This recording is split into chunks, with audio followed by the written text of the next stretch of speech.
अरे ये क्या है? ठीक से पता भी नहीं चल रहा है। लगता है ये उल्टा है। चलो हम सीधा करके देखते हैं। फिर लालटू और सोमू उस अज्ञात चीज को देखने के लिए आगे जाता है। फिर उस अज्ञात चीज को सीधा करते ही वो देखते हैं इन दिनों काफी गर्मी है, बारिश की भी कोई संभावना नहीं है और इस गर्मी में सिर पर तेल लगाए 2-4 बार डुबकी लगा के नहाने का मजा ही कुछ और है। इस जंगल के किनारे दामोदर नदी के ठंडे पानी में आज मन भर के नहाऊंगा। ये कहते हुए बलाई जंगल के रास्तों से दामोदर नदी के किनारे एक पुरानी घाट पर आके पहुंचा। न जाने कौन सी पुराने अफवाह के वजह से गांव के कोई भी इस घाट में नहीं आता। कोई आता नहीं तो मेरा क्या, अच्छा ही हुआ मैं अकेला इस सुंदर घाट में जी भर के नहाऊंगा। इतना कहकर बलाई दामोदर के ठंडी पानी में डुबकी लगाकर नहाने लगा।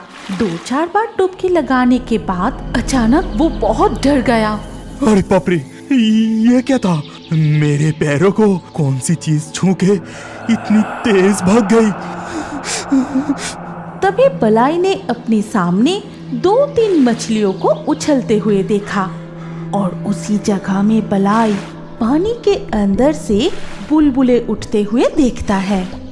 अच्छा, तो वो मछली था। इतनी सुंदर ठंडे पानी में मछली नहीं रहेगी तो और क्या रहेगी? और मैं क्या अनफ सोच रहा था।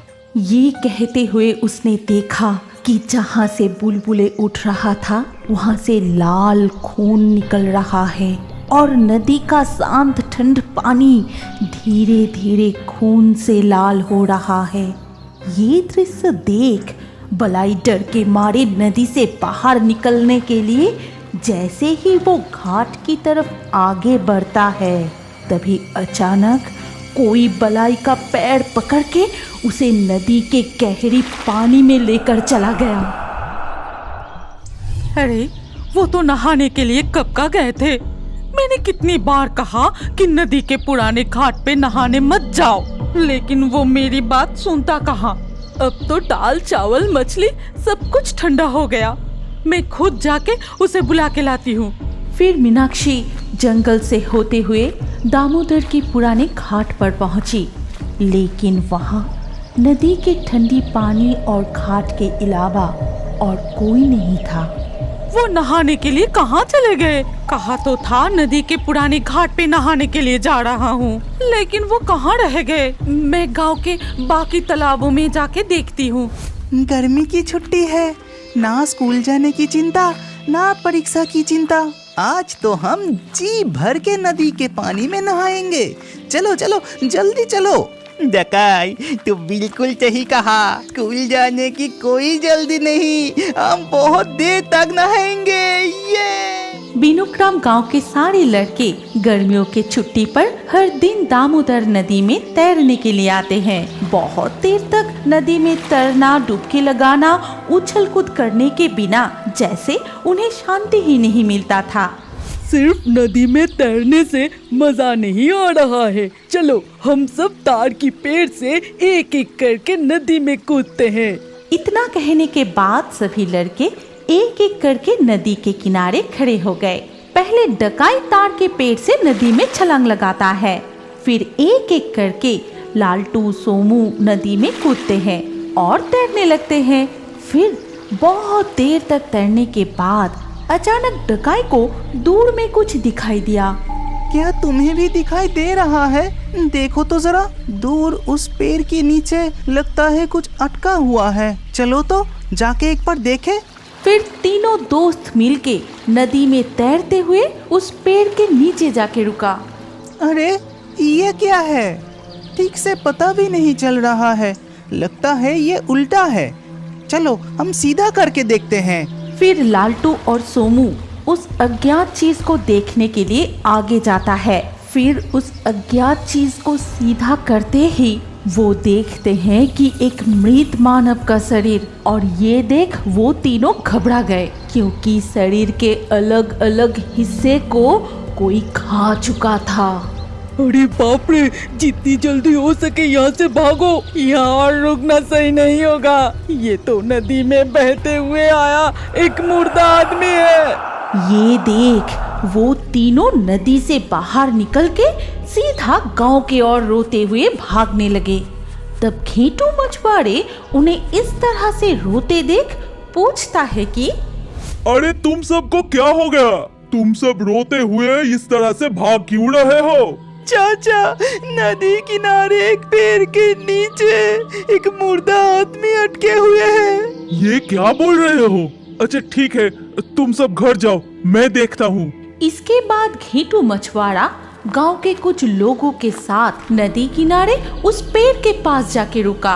अरे इसका चेहरा तो पहचानने लायक नहीं रहा। चलो उसे नदी के पानी से निकल के किनारे लाते हैं। फिर घेंटू और गांव के एक आदमी मिलकर उस मृत मानव शरीर को नदी से बाहर निकाला। इसे देख के तो इस गांव के नहीं लगता है दूसरी गांव से बहते हुए यहाँ आके अटक गया। घेंटू, जरा तू एक काम कर, आसपास के गांव में खबर भेजो। रामू और दीनू, तुम दोनों जाकर थाने में खबर दो। न जाने इस आदमी को किस चीज ने चीर फाड़ के खाई है। इसका भयंकर चेहरा देख के ही मन में डर सा लग रहा है। और ये खबर दूर दूर के गांव तक फैल गई। जैसे ही ये खबर मीनाक्षी ने सुनी, वो पागलों की तरह दौड़ते हुए उस तरफ जाने लगी। फिर जैसे ही वो नदी के किनारे पहुंची तो देखी कि कुछ लोग भीड़ लगाकर खड़े हैं। फिर मीनाक्षी उस लाश का चेहरा देखते ही टूट पड़ी और जोर जोर से रोने लगी। ये तुम्हें क्या हो गया? मैंने कितनी बार तुम्हें मना की थी, कोई उस पुराने मनुष्य घाट पे नहाने मत जाओ। वो घाट एक श्रापित घाट है, लेकिन तुम मेरी बात नहीं मानी और वहाँ नहाने चले गए। जी, अब मेरा क्या होगा? मेरा तो सब कुछ खत्म हो गया। फिर पुलिस की गाड़ी में कई पुलिस अधिकारी वहां आए और बलाई की सबको लेकर चले गए। इसके बाद शाम ढल के रात हो गई। तुम दोनों अच्छे से याद रखना, अगर फिर से उस नदी में नहाने के लिए गए ना, छड़ी से बहुत मार पड़ेगी, याद रखना। नहीं माँ, मैं फिर कभी उस तरफ नहीं जाऊंगा। कल से दोस्तों के साथ हमारे तालाब में ही नहाएंगे। रात के खाना खाने के बाद डकाई बानी और उसकी माँ सो गए। फिर अगली सुबह बानी डकाई से कहती है, भाई नदी में मछली पकड़ने के लिए जाएगा? बहुत मजा आएगा। चल ना, नदी से बहुत सारी मछली पकड़ेंगे और दोपहर को तली हुई मछली और चावल खाएंगे। हाँ दीदी, तूने बिल्कुल ठीक कहा। आज हम दोनों मिलके एक साथ मछली पकड़ेंगे। माँ ने हमें नदी में नहाने के लिए मना किए थे, मछली पकड़ने के लिए तो नहीं की है। फिर बानी और डकाई मछली पकड़ने की छड़ी लिए उस नदी किनारे जाते हैं और वहाँ बैठे मछली पकड़ने लगे। तब पहला चारा डालते ही डकाई को एक मछली मिल जाता है। देखा ना दीदी, मैंने चारा डालते ही एक मछली पकड़ ली। मेरे तरह कोई मछली नहीं पकड़ सकता। तू अपना मुंह बंद रख, ज्यादा बकबक मत कर। जैसे ही बानी ये बात खत्म की, उसने महसूस की कि उसकी रस्सी जोर से खींचे जा रहा है। बानी अपनी छड़ी को रोक नहीं पा रही थी। उसे लग रहा था कि कोई छोटी मछली नहीं, बड़ी मछली फंसी है।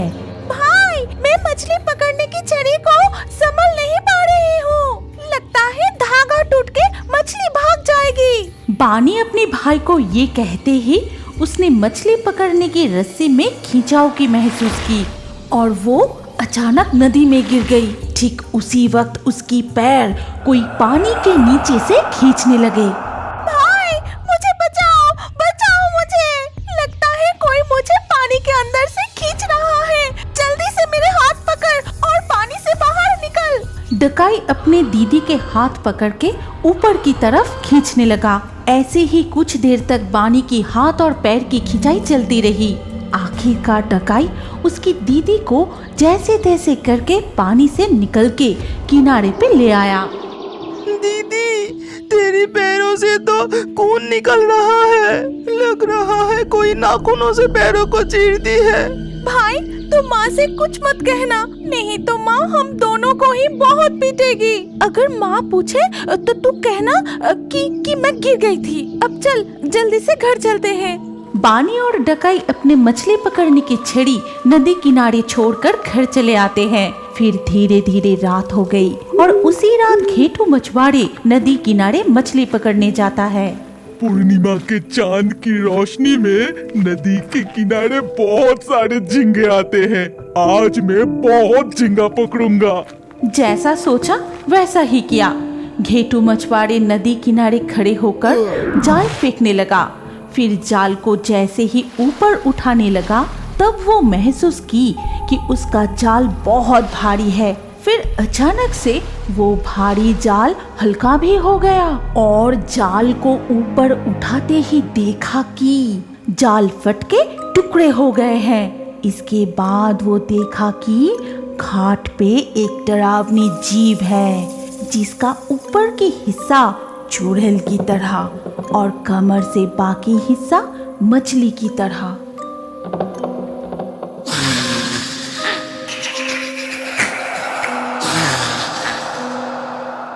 जब सूरज ढल रही थी तब हर रोज की तरह निशिबन की तट तालाब के आसपास में झिंगुर की आवाज और जुगनू की खेल शुरू हुई थी। चारों तरफ अंधेरा होते ही हर शाम की तरह उस शाम को भी जटा बुढ़िया तालाब से बाहर आती है।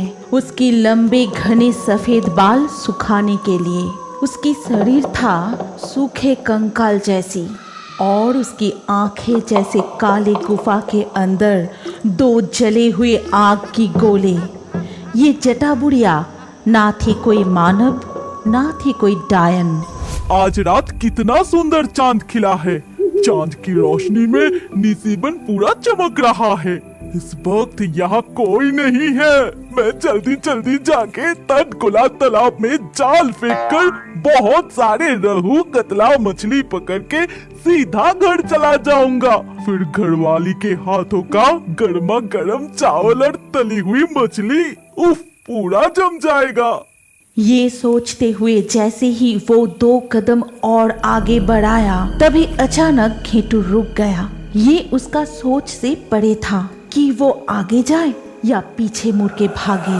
दिमाग एकदम सुन पड़ गया और आंखें एक ही चीज के ऊपर अटके हुए थे। उसका शरीर काम करना बंद कर चुका था। तभी अचानक उसके पैरों के ऊपर से एक सांप चला गया। सांप के शरीर की ठंड से उसे होश आता है। जैसे ही वो पीछे की तरफ एक पैर रखता है तभी सूखे पत्तों की आवाज होते ही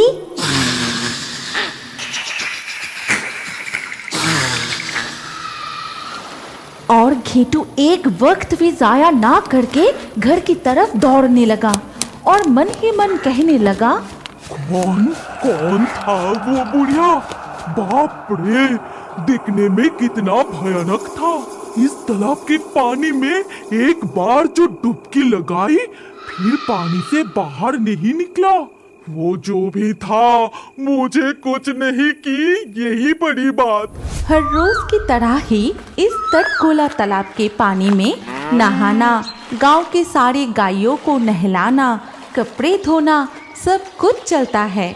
लेकिन गांव से दूर और जंगल के बीच था ये तालाब, इसीलिए इस तालाब में कोई भी अकेला नहीं आता था। लेकिन जब भी कोई कपड़े धोने और गाय को नहलाने के लिए तटगोला तालाब में आते थे तो उनके साथ उनके छोटे छोटे बच्चे भी आते थे तैरना सीखने के लिए। पिताजी, पिताजी, देखिए ना, किसी ने मेरे पैर पकड़कर खींचा। तेरा भाई ही होगा, पानी के नीचे छुपकर ऐसे शैतानी कर रहा है। ए बदमाश, ऐसी हरकत बंद कर और यहाँ गाय को नहला दे। नहीं पिताजी, भाई मेरे सामने ही थे, वो तो पानी के अंदर नहीं था। अच्छा, तो इस तालाब की मछली रानी को तुझे देखकर पसंद आ गया होगा, इसीलिए तेरी पैर पकड़कर पानी के नीचे बुला रही है। अरे मछली है, तू चिंता मत कर। गना इस तरह से अपनी बेटी के साथ मजाक कर रहा था। तभी उसकी बेटी पानी में डुबकी लगाई। अब तक गना इतना ध्यान नहीं दिया था, लेकिन कुछ पल बीतते ही अचानक गना को होश आते हैं कि पानी के अंदर इतना देर तक किसी का भी रहना असंभव है। तभी गना घबरा के खुद डुबकी लगाई तटगोला तालाब में। पानी के नीचे बेटी को ना पाकर गना और भी डर जाता है। गना पानी के नीचे आसपास भी देखने की कोशिश की, लेकिन उसकी बेटी कहीं नहीं मिली। गना सांस लेने के लिए ऊपर आते हैं और फिर से डुबकी लगाते हैं बेटी नीनी को ढूंढने की आस में। लौटा बेटी, अपनी पिताजी को इस तरह मत डरा। पिताजी के साथ कोई इस तरह लुका छुपी खेलता है क्या? तब तक गना का बेटा गांव की घेटू मछुआरे को बुलाकर लाया। घेटू बिना देर किए अपनी जाल तालाब के गहरे पानी में फेंका और इस तरह शाम तक चला निशिबन की तालाब में नीनी का तलाश। लेकिन पानी में इतना तलाश करने के बाद भी उन लोगों को निराश ही होना पड़ा। गना भैया, अब हमें चलना चाहिए। चारों तरफ अंधेरा हो गया है, हमें घर लौटना चाहिए। शायद हमारी नीनी फिर कभी वापस नहीं आएगी। चारों तरफ से लोमड़ी की आवाज सुनाई दे रहा था।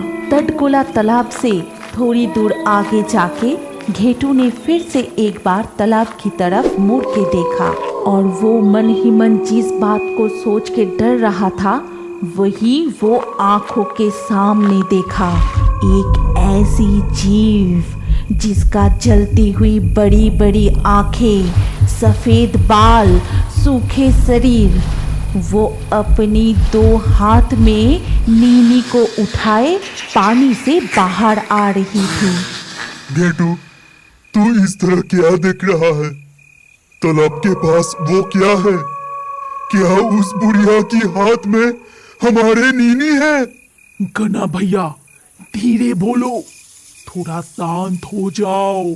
लगता है वो पानी वाली डायन जटा बुढ़िया है, हमारे नीनी को पानी से बाहर लाए हैं, शायद खाने के लिए। हम यहाँ हैं, अगर उसे भनक भी लगे तो हमें भी जान से मार डालेगी। नीनी, बेटी नीनी। सारे ज्ञान बुद्धि की परवाह ना किए वो चिल्लाते हुए रोते हुए तटगोला तालाब की ओर दौड़ के जाता है। क्या आप बड़े होकर भी कार्टून देखना पसंद करते हैं? तो अपना नाम और उम्र कमेंट करें। हम लकी ड्रॉ के माध्यम से आपके नाम से नया कार्टून वीडियो बनाएंगे। और अभी हमारे fairy Toons Hindi cartoon channel को सब्सक्राइब करें ताकि अगले वीडियो में अपने नाम वाला कार्टून देखना ना भूले। और हमारे एक और पॉपुलर कार्टून देखने के लिए स्क्रीन के ऊपर इस वीडियो पर अभी क्लिक करें। सोच क्या रहे हो, जल्दी से क्लिक करके इस पॉपुलर वीडियो को देखें।